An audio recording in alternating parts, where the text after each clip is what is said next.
Welcome, everybody. My name's Gary Fortney, and this is The Trend.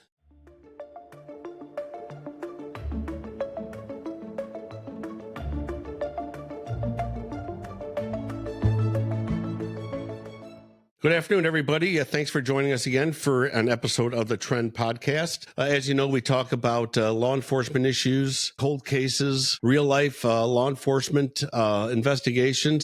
And we also talk about regional issues affecting society, which we're going to get into a little bit more in some subsequent episodes. So thanks again for joining. Today, we're going to talk about a case that has been in the media for many, many years.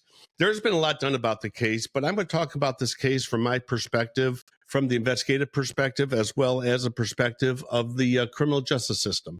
So this is the case involving Caylee Anthony, the mother of Caylee Anthony, who was brutally murdered. And I can say that with certainty based upon the way her body was found and discovery of it. And I can also say that there were suspicions regarding who committed the murder. We're going to talk about that as we progress a little bit further. We're also going to talk about the effects it has had on society, feeling the misjustice that a lot of people have said took place regarding the trial of this case. With me today is Sarah Strifler. Hi, Sarah. Sarah is the executive producer of the Trend podcast and Trend Media LLC. Sarah was one of my college students, as you know, and she also was a big part of having a class that we conducted on true crime, which we did in our college class before she graduated. And she's going to be with us on this episode. She's actually looked into the Caylee Anthony case pretty in-depthly, and she knows a lot of things that have happened. And I'm going to go ahead and dig into it really deep, too, about the investigative itself. So anyways, Sarah, good to have you here today. Thanks for having me. So Caylee Anthony, that's the mother, and Caylee Anthony was the daughter, correct? Yes. And Caylee Anthony became missing back in 2008, correct? Yes. And she was missing for a pretty substantial period of time. And it seems that when Caylee Anthony became missing, she wasn't reported missing initially. And Caylee Anthony was only 3 years old at the time. Actually, she was under 3. She was 3 years old at the time that she was discovered. So, yeah, what do you think about that? A parent not reporting their child missing, Sarah? I think it's horrible, especially for the length that happened for. I think it was around 30 to 31 days that she was not reported missing for. And for the grandparents to not report her missing as well, I think raises a huge red flag. Yeah, she was last seen alive on June 16th of 2008. And when she was last seen alive, nothing appeared to be out of the ordinary, let's say. And then she was reported missing. Who reported her missing, Sarah? I believe it was the mother, Cindy. Yes. And she made the initial 911 phone call and said that it smelled like there was a dead body in her daughter's car, specifically coming from the trunk area. Later, she did go back on that and said that it was just rotting food, probably rotting pizza. But I believe the job she held, she was very familiar with what a dead body smelled like. So it wasn't anything that she knew what it smelled like. She could make that accusation. Yeah. Well, she was last seen on June 16th of 2008. That was Caylee, actually. And then Caylee was reported missing on July 15th of 2008. And her skeletal remains were eventually found. We'll talk about that, the discovery of her remains. But let's talk about her mother, Caylee Anthony. So Caylee did not report her daughter missing during that time period. And the grandparents, who were the parents of Caylee Anthony, were pretty instrumental in watching over her and taking care of her. Isn't that right? Yes. They all lived together. So especially as a young parent, I can only imagine they helped play a role in taking care of her. So the father was George Anthony. And so George and Cindy Anthony were helping, I would even say, raise Caylee. They're involved in, I'd say, her early development, taking care of her. And as far as we could determine from what I've seen, there's no reports of any abuse or anything initially with them. Was there, that you heard, Sarah? As far as to Caylee, Yes. There was no reports of abuse that were brought up at all. Okay. So Caylee was reported missing. Police did an investigation. They did, yes. They tried to locate young Caylee, unable to do so. Well, and that's where they initially, talked to Caylee, and Caylee blamed it on the babysitter, who she couldn't even tell them exactly where she lived at first, and sent him on a wild goose chase. Exactly. So yeah, Casey's information to the police at the time was she thought the babysitter had taken Caylee away and they started investigating the babysitter. I don't want to say the babysitter's name because she turned out, as far as we know, to have no involvement. So I don't want to say her name, but to blame somebody. And then the police officer started investigating somebody at the request or at the direction of Caylee Anthony, the mother. And that, I think, put the investigation behind pretty substantially, following up some false leads. Yes. So then as the case is progressing, you're right, there was some evidence that they talked about being in Caylee Anthony's car. And let's start off with the smell. All right. In my career as a homicide detective, I can tell you the way decomposing a body smell. Another name for decomposing is putrefaction. We talked about that in a previous episode. And when a body decomposes, it has a very unusual smell. And all death smells pretty much the same, be it an animal, a human. And when you smell that, it's a very unusual smell that you never really forget. So it was coming from the trunk of Caylee Anthony's car. And that was unusual at the time. Did they have cadaver dogs smell the car? They did, and I believe they hit, but they hit on the scent in the room, and then they also did like chloroform. I think that's how you pronounce it. Yes. Staying within the car and other substances, and it marked pretty high. But the defense ended up saying that was, again, the room, like the garage was testing, not the trunk. Yeah, the defense brought a lot of things up that I'm going to get into a little bit later on about the trial that comes about.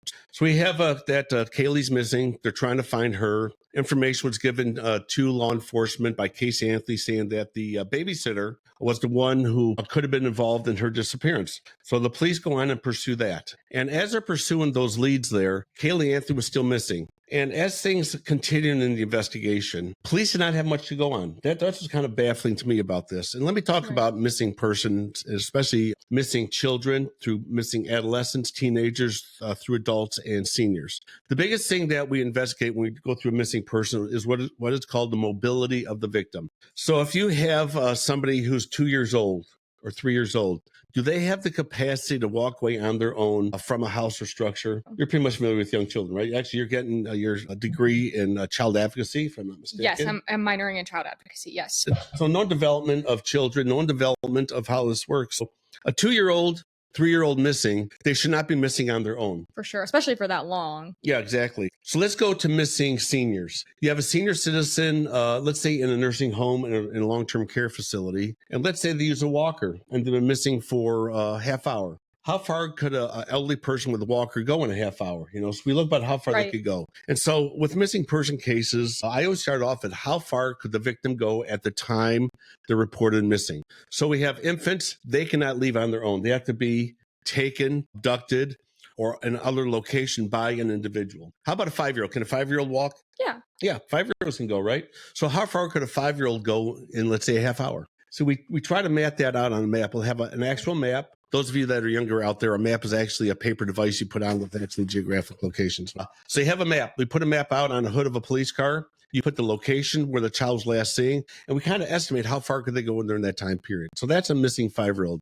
What about 10, 12, 15-year-olds? They have bicycles. They can ride. They get a little bit further, right? Or they can even walk or run further. Then you come on teenagers. And what do teenagers have that a lot of adolescents don't have? Driver's license. Right. And they have the mobility of vehicles. They're able to get away. A lot of teenagers are either runaways. They leave on their own accord. They go with other people. And they do things that are like avoiding their parents. And that's what hampers those types of investigations. And then we go to missing adults. I know I'm getting into more of the missing person aspect. This is how law enforcement does it. A lot of missing adults are missing on their own accord. They're missing because they want to be missing. When you have homeless people, a lot of homeless people want to be homeless. And so missing adults is very hard. And we have the capabilities to track movements of adults and even some teenagers through cell phone tracking, through activities with their ATM cards or credit cards. You can actually track movements electronically like that. And again, a missing senior, some have dementia, some have other types of medical issues that affects them from understanding where they are. So let's jump back into a 2-year-old, 2.5-year-old missing. Quick question on that 911 call. So with her saying that it smelled like a dead body initially, how would law enforcement typically handle that? Would you start looking at that automatically as a potential homicide, or would you label that as missing person? With a vehicle, I'll explain a little bit of the legal aspect. Search and seizure protected under the Fourth Amendment of the United States Constitution, protecting illegal search and seizure. All right. You have a missing person and you actually smell what you could be a decomposed body. You can smell it through people who are familiar with that smell. And so based upon that aspect, if you smell what could be a decomposed body, where a missing person child was, I felt that is probable cause to believe there Right. could have been a crime committed. I would have towed that car. I would have taken it to the laboratory for full examination. And when you tow a car under probable cause or for any reason to tow a car, you can do a full search based upon an inventory search based upon taking the car, which is part of an exception to a search warrant and authorized by Fourth Amendment exceptions. Or you can search an entire vehicle based upon probable cause if you believe a crime could be committed. Again, probable cause to search a vehicle or a structure is you believe a crime was committed and evidence of that crime could be located within. And based upon my experience, I believe they could have justified towing the car, if that makes sense, Sarah, and kind of digging into that a little bit. Sure. So I think the car should have been towed, and even towed and kept for a substantial period of time, doing anything for searching. You can locate hair fibers. You can locate all sorts of biological evidence, including DNA. And anyway, so yeah, it's very interesting about the smell that was from the car. And with her being missing for that long initially, I mean, you see the TV shows, right? The first 48 hours and the most important in an investigation. With her being missing for that long initially, do you believe there was ever a chance of her coming back or it not being a homicide? Well, I've looked at cases. How about the Missouri Miracle? We had young teenagers that had been missing for a while. Years, yeah. Yeah, and then they were found alive. A couple other cases in other states, young women were just missing from their houses and they were alive. So I would never give up hope until you find the missing person deceased, okay, or dead. That's when I give up hope. So I would never give up hope to start off with regarding a missing person. But again, how much evidence or information you had. Let me talk about if you don't mind, missing person case a little bit more, what I think should have been done. It may have been, I've never read the police report. I do have the autopsy report of Caylee Anthony, investigation with the death of her daughter, Caylee. Everybody has what's called a personal confidant. What do you think I mean by personal confidant? Someone you confide in. Yeah. So do you think would somebody would confide in their parents more, or maybe their closest best friend in the whole wide world? Generally, I would say best friend. Yeah, not generally. True. All right. Or you can tell your parents everything goes on within the deep, dark secrets of your life. You can tell your best friend who they can hold a secret. Right. You can share and talk with. All right. Same thing for adults. Let's say somebody's married. Who knows more about them, their best friend or their spouse, you think, when they talk to their best friends? You know, if you think that it's going to be a spouse, it's usually not. There's always personal confidant somebody had. And so in this case here, I would have definitely talked to Caylee Anthony's closest friends. I would express to them the importance of this missing child and do whatever I could to track it down. Right. And it starts out with family members, which would be the parents, right? George and Cindy. And then it goes into friends and so on. And if Caylee Anthony would have been involved in the disappearance, I really think somebody else would have known, or there have been indicators or something out there. And that's what I think is interesting. In a new documentary that came out, they talked and interviewed with some of her friends, and they said that they would have never guessed that she would be involved because of her behavior of being a loving parent. She would bring her along to like group things the friends would do, things like that. And so it's very shocking, but I definitely do believe that she played a role. Well, how about this? What's shocking? Her daughter's missing, all right? And I would be devastated. I'd do everything I could. But what was Caylee Anthony doing while her daughter was missing? Out partying, still attending things with the friends, and they didn't even know she was missing. Yeah, it was. Yeah. If your 2-year-old child is missing, if any child is missing, but especially a very young child like that, I would say typically a parent who wasn't involved would be distraught over it. And distraught. They wouldn't even be able to sleep at night and all that stuff. I'll give you an example. This will be in a future episode, but anyways, about this. We had a missing child. The child was found dead. All right. It's a major case that we worked on here in St. Louis in 1993. And the mother was so devastated, she actually slept in her daughter's bed and asked not to seize the sheets or do anything because she wanted to still have the presence and smell of her daughter around. Yeah. And that's how devastated the mother was at the death and disappearance of her daughter. Think about that. And so I can guarantee you the mother of the young lady who was murdered was not partying. She was not out. The devastation of the family. And that ties in here. What is the reaction of the person who's the caregiver of the victim? What do they do at the time? And I think a lot of people have brought up, that people's coping mechanisms are different. So you never know if that was her way of like mentally coping what with like occurred. But I would say to look back again that she was never reported missing. Never reported missing. I mean, wouldn't you know if your daughter was missing? Right. And I think it's one thing if you report someone missing and then you go out drinking to deal with it. But the fact that she was never reported missing and then sent to police on a wild goose chase is really telling. Yeah, with that behavior. I don't care what anybody would say they could justify it based upon her irrational behavior on some type of deep-seated mental issues. I disagree 100%. We look at the reaction of people based upon the totality of the circumstance of child missing. She should have been out there doing what she could to try to locate versus partying with friends For and sure. all that. And that showed me a disregard for the serious nature that she had about her Caylee being missing, and also showed a disregard of the profession of law enforcement. Law enforcement took this case serious. They tried everything they could. They worked really hard, and to have the parent not concerned, that would have really bothered me as a law enforcement officer. What I find so interesting is obviously we have double jeopardy, right? She can't be tried again, even if she Correct. come out and say that she was involved. And there was a documentary released this year. I believe it was around October or November. And she spoke kind of publicly for the first time since it occurred. And I found it very interesting because there was literally almost nothing that changed about her story over the course of this many years. And after watching it was a multi-part series. It didn't tell me anything than when I first heard about it. She was just alluding to things. And I thought it was very interesting that she still wouldn't talk about it. Yeah, it's something, Sarah. And I know this has been talked about in so many episodes, on so many series and so many documentaries, but I'm talking about my perspective of I've had a pretty good experience, in my For years. sure. Again, I was a homicide detective for almost 15 years, and being in the law enforcement field for 46 years, and 30 years on the department and training and still teaching and researching these things. Now I look at my perspective of, hopefully the audience out there can understand. These are my thoughts, my deep-seated thoughts, how I would do this, what my thoughts are. And we have had missing children before in some of the cases we worked. And this ties into what would a police officer do and how the police officers approach it. And then what would the family do and how the family approach it? And I see there was no really meshing. Interesting. So. Right. And didn't you say that George was a homicide detective as well? Yeah, George was a former police officer. So, and I think that was telling once, they realized that Caylee was missing. The parents very much were out there advocating for Caylee to be found, missing posters, things like that, working with the communities to set up searches, things like that. They're very much out there in the public eye. Well, I'll give you an example. I have said this before, just not trying to be too repetitive. I work for the National Center for Missing and Exploited Children on what's called Team Adam. And National Center for Missing and Exploited Children is based in Virginia, actually in Washington, D.C.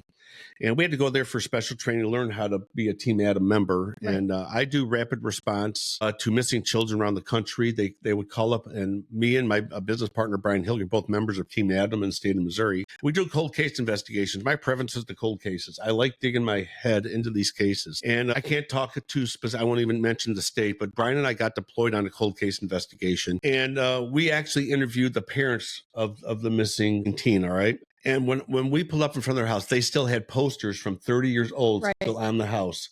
They still have posters on every telephone pole, on every electric pole, everywhere. They do a yearly balloon release to the anniversary. And those are parents that are distraught. Those are parents that know the importance and the emotional aspect of a missing child. Right. And that was from day one, by the way. Okay, Sarah. And again, we're still working on that case. It's still an unsolved. She's still missing. But I think about this case here, such a variance. And when I look at these cases from a professional standpoint, I start to get very skeptical if I see things aren't correct. And I think you can see the same thing. For sure. Because that there's really that difference between that real grief, like you were saying, and just straight up deceptive behavior. That's a good way to put deceptive behavior. And so, yeah, that builds in. Let's go into the recovery of Caylee Anthony. Mm-hmm. All right. Eventually, her body was found, right? Yes. Her body was found by a utility worker. Yes. On the side of a roadway. Let me do this. I do have the autopsy report from. I'm not going to read any of the parts that could be disturbing, but I'm going to get into a little bit more about the position she was found. All right. So when she was found basically the skeletal structure was in disarray, and she was found in a couple of plastic bags, which are trash bags. And we had a previous episode with Dr. Lindsay Trammell, who's a forensic anthropologist who does the examination of human remains. And remember what we talked about with why remains are scattered of deceased bodies? Because of the animal scavengering, they call it scavenging. Well, animals will see death and they see it as a food source and they'll go ahead and scavenge. I don't want to get too much into it. So that accounts especially for in the Florida area. There's things always. Exactly. Yeah. There is always something out there. I mean, seriously. So that's what happens to scattered remains. But when you look at the scattered remains, that's one thing. All right. But then when you look at the plastic bags that her remains were partially in, and how about duct tape that was found in her hair? So, Yeah, and I think, didn't she have duct tape over her face as well? Yes, exactly. Her Winnie the Pooh blanket was still with her as well, and I think that was really telling to me. If it was just someone random, you wouldn't have that blanket. That's that is something she cares about as a child, and I think that's really telling to someone cared about her, at least, that was involved. Well, somebody she was in the blanket, was I tell you, she was taken from a place where the blanket was with her at the time, right? Yeah. And the duct tape, having the duct tape is over. They used the dental terms for the jawbone, over the jaw, the hair area, and the duct tape was pretty prominent there too. So they did a toxicology test on the body, all right, and they found no drugs were in the system. Does chloroform show up? Here's what happens with chloroform. Basically, what happens is with toxicology tests, and this is in homicides, this is for all autopsies. There's two levels of autopsies. There's external and internal examination done by the forensic pathologist. They'll take the internal organs out to examine them and do an external for any trauma. And then basically the second stage is toxicology report. Right. All right. Toxicology does not detect everything in the body.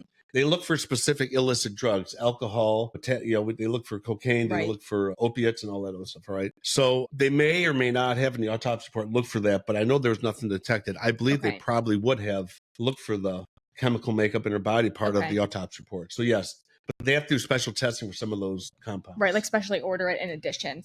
Exactly, right, in addition to regular toxicology testing. So here's a couple of things about that. So from what I see in the autopsy report, it said none indicated. So either she was not under the influence of any drugs or narcotics to put her to sleep, or like chloroform or anything else, or the drugs that were in her system metabolized, which means she was alive for a substantial period after she was taken.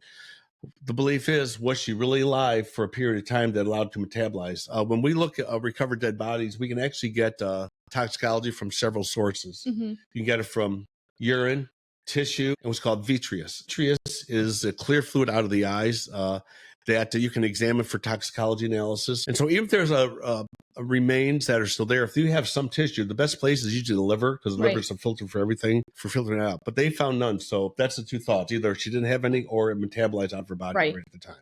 And with her remains there for so long, I think that's definitely possible. Wasn't there still. So her body's recovered, and the police focused in on Caylee Anthony about being a primary suspect. Yep.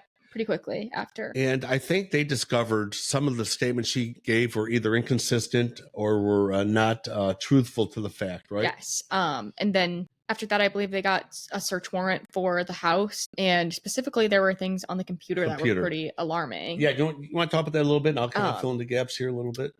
With that search warrant, it included the electronics in the house, and they found on her computer previous searches, or the house computer, previous searches for chloroform and neck breaking, which are not things that a normal person would just randomly search up. And it was prior to her daughter being missing that those were searched. So definitely alarming, and shows that someone in the house is probably guilty. Yeah, and for actually looking up how to strangle somebody, even a young child has what's called the hyoid bone, HYOID, and they can look for fracture of that bone, which shows strangulation. Right. And if the body decomposes, that bone's very pliable, it could dissipate based upon the time factor of the body. So even if it was search, even if that's how she was killed was strangulation, again, would it have been found in the hyoid bone? And that's very difficult to find in that circumstance. But that was part of the searches. Do you know what her cause of death was? Here's the thing. That is exactly what happened regarding, how can I say it? The jury verdict. Right. We're going to talk about that a little. We're going to save that for the end. Okay. All right. So we'll talk about that.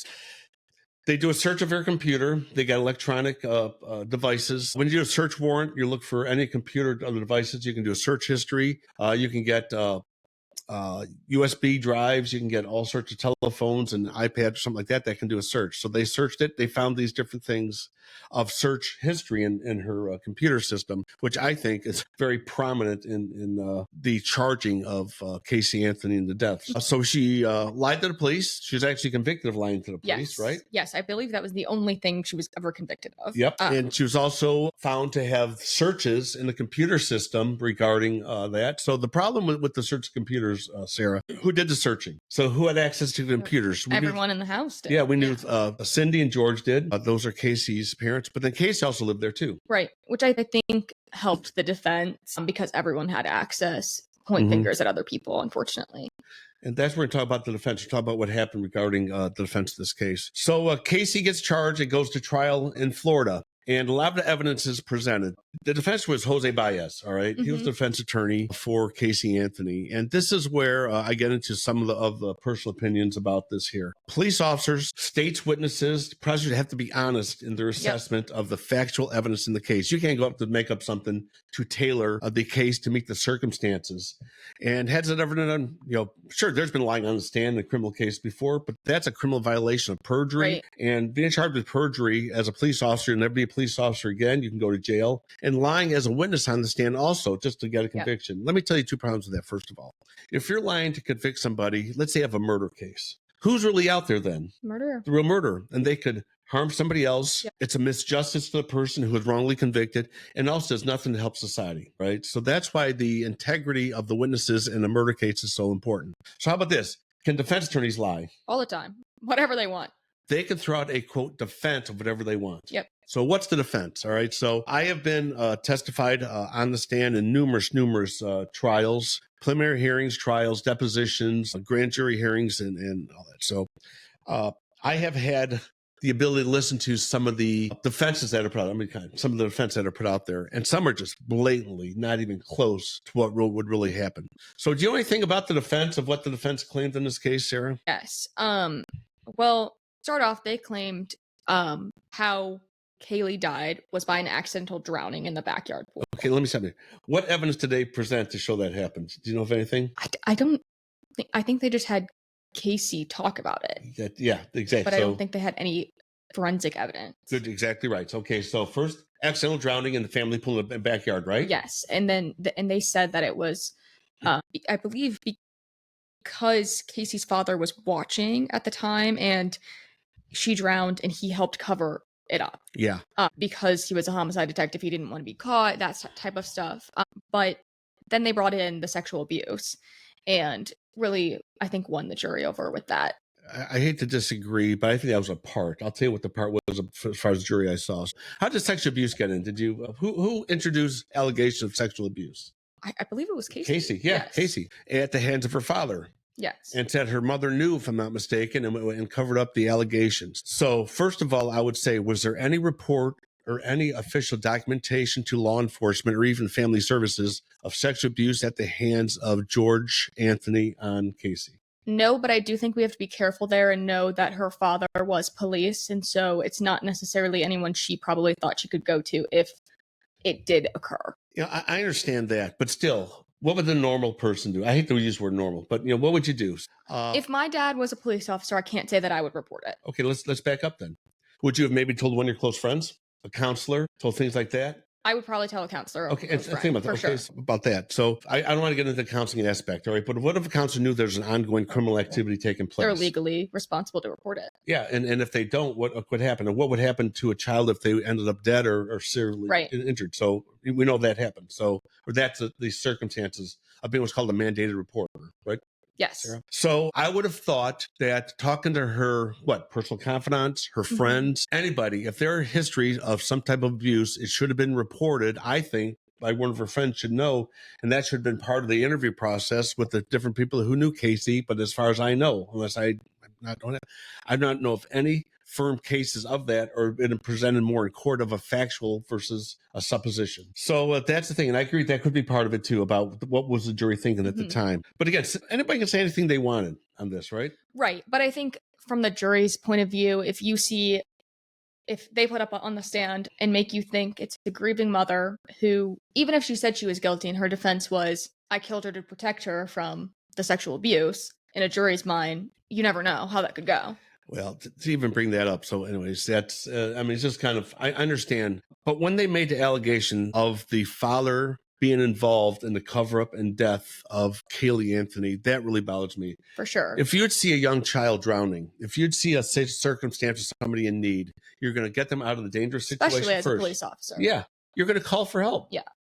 And you're going to call and try to give some aid or render some aid. Right. And as far as I know, I did not see anything. Again, the condition of her body and the state of decomposition, could they determine that there's any factual drowning? So here we have her, Caylee, who's found in a circumstances that they did rule as a homicide. Let me talk about homicide really quick. Homicide is the killing of one person by another. Again, at the hands of another. So the forensic pathologist who did the autopsy, all right, they determined, in fact, she was killed. Right. We know that, right? And let me tell you about some of the things that jury was presented. I worked a case of a missing adult years ago. It went to trial. And it went to trial. She was abducted from the St. Louis area, and her body was found about 150 miles outside St. Louis. We solved the case. Her body was found in a condition where they could not determine the exact cause of death, okay, the exact cause of death. And they knew it was a homicide. I don't mind describing a little bit, but her shoes were missing. Her shirt was off. Her arms were bound by her shirt. Some of her clothing was in disarray. All right. And the forensic pathologist at the time, I was at the autopsy when it happened. At an autopsy, she goes, I don't know if I'm going to be able to determine the exact cause of death. Causes what actually causes somebody to die. Mm-hmm. There's 5 manners of death: homicide, suicide, natural, accident, and undetermined. She goes, it's a homicide. So she ruled it was called homicidal violence as a cause of death. Right.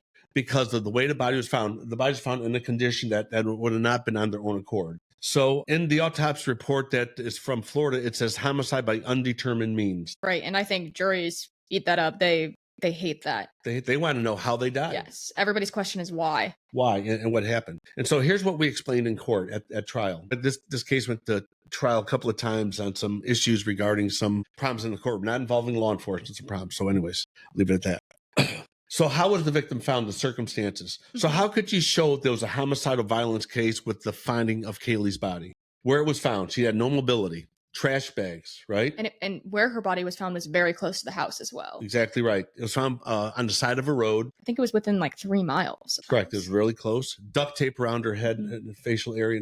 So I wish they would have put homicidal violence and to explain, yeah, it was a homicide. Mm-hmm. She was killed at the hands of another based upon the totality of the evidence being found. Right. And I think that was a major issue with the presentation to the jury. Yep. Was there so many, what could have happened this way and this way? And a jury wants to, again, know exactly how it happened and why it happened. And if you're painting so many different pictures, it's hard to grasp. Here's the thing with the jury. I'm not going to fault the juries, all right? Who knows what evidence they heard, what they were thinking. But they had people deliberating in there about what could happen. To be convicted, what are the standards to be convicted in a criminal court? Beyond a reasonable doubt. Some jurors say it's beyond any doubt. Oh, it has to be beyond any doubt. It's not reasonable. So what's reasonable? You're always going to have that wiggle room. What's reasonable doubt in the circumstance here? And again, looking at all the evidence here, I would not have thought that the hypothetical or hypothesize, I don't even know if that's a word, so hypothesized by the defense attorney that the father did it. It was a drowning in a pool, knew exactly what happened. They had no idea. They're just throwing that out. And there was no charges ever brought on him for that. Nothing. So that stands on nothing. And again, police officers and law enforcement people, you have your rare exceptions. They're there to save a life, protect property, and ensure this community and society is safe. Right. And for him not to do any of those things, not to hide a crime, right? He could have been charged with hiding a crime, disposing of a body, tampering with evidence, all those other things, and never did that, all right? What is a known fact about this case? Let's go talk about the facts now because we're getting pretty close to end time here. Do we know Caylee Anthony lied? Yes. She was convicted in court, actually, of lying. She was convicted in court of lying to law enforcement. We know she lied. Second, did she ever report it to police? Never.